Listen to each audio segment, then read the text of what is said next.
Boardroom, Chapter 32, 2348 BC, Crazy 8. What day is it down there, Nap?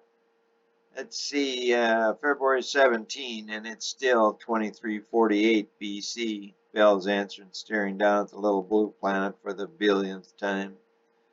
That old goat's starting to close the huge door. You know, he is some genius. That pulley system to close such a large door is amazing, Knapp said, slipping his hand in his outer coat, a move that drove everyone crazy each and every time he did it.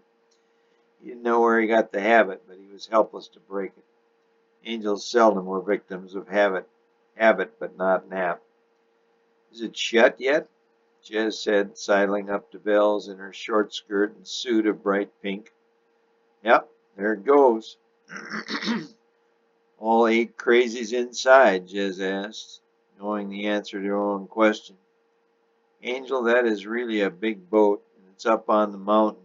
It will take a lot of water to float a 3,000-foot-long barge like that one. Knapp pulled away and replaced his body part where it belonged. Hey, look at that. What is that? Jez said, staring at the screen. Some kind of dark shadow. Pop said it would. Ad drew a blank. Rain, Jez said, like up on Labyrinth. You ever been there? Jez asked. I have, Luke offered.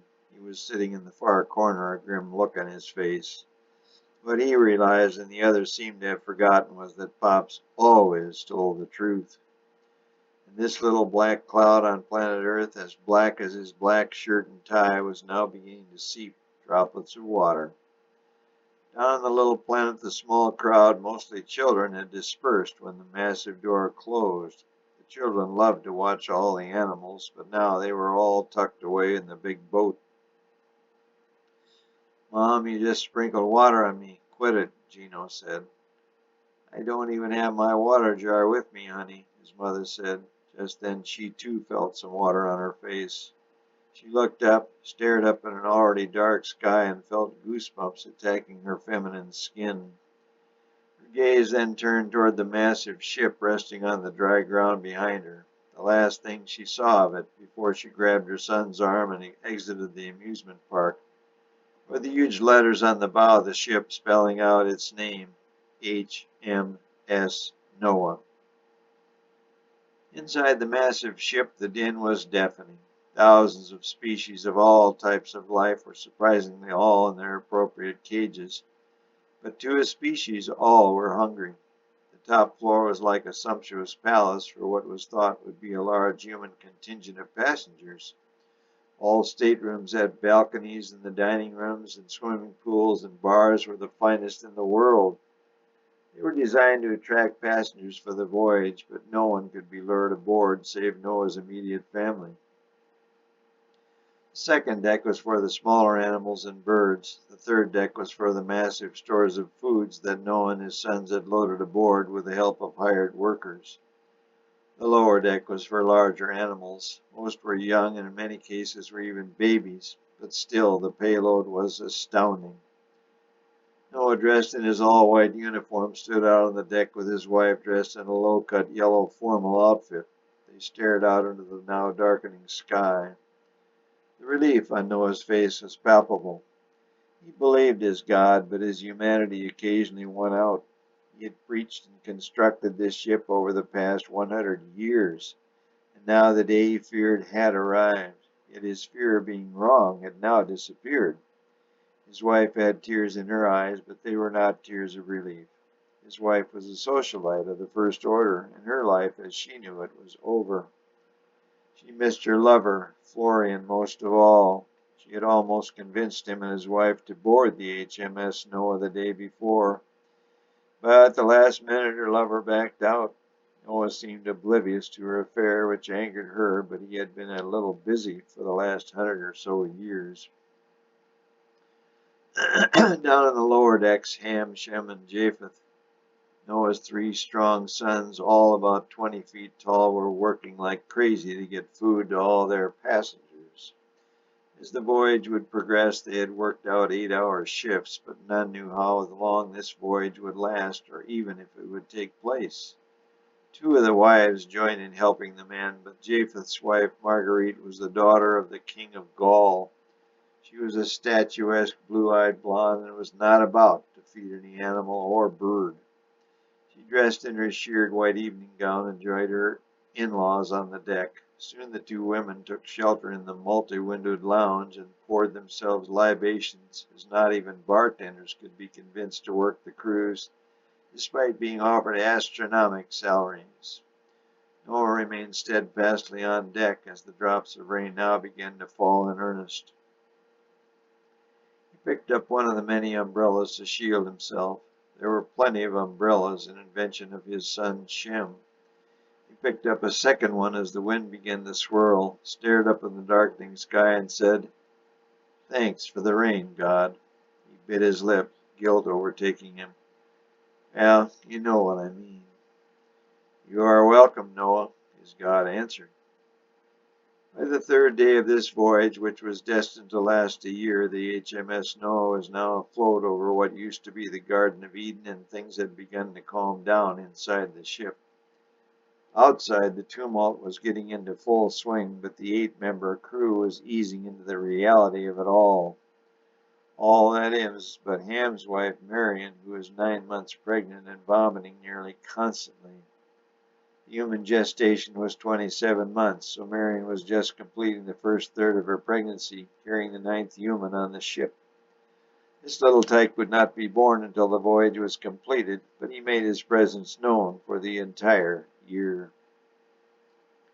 On Saturn, the mouths of Gabriel and Goodcore hung open for days, and the tears ran in steady streams as their leaders systematically killed 1 billion humans. Though this perceived slaughter was upsetting to all angels, they recognized that these dense humans had chosen to die.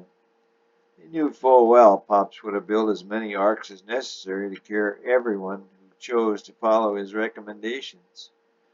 They also recognized these idiot humans were self-destructing with their depraved and destructive lifestyles.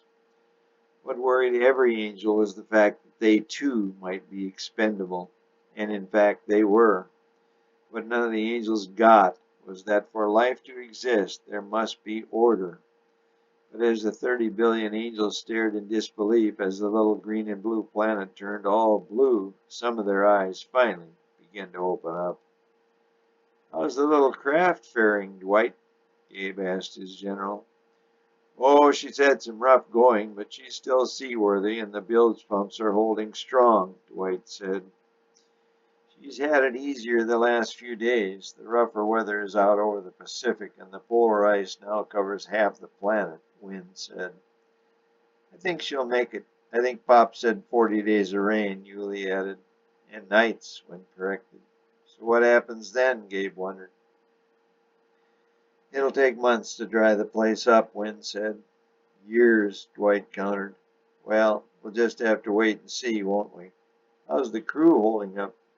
"Surprisingly well," Wynne said. "From what I can tell, only Marguerite has been on the prowl. She's done all 3 boys and even put the move on old Noah, but he's held her off, at least so far. She's a shrewd one. She knows he will be the king of the world when the boat lands, and she wants to be the queen.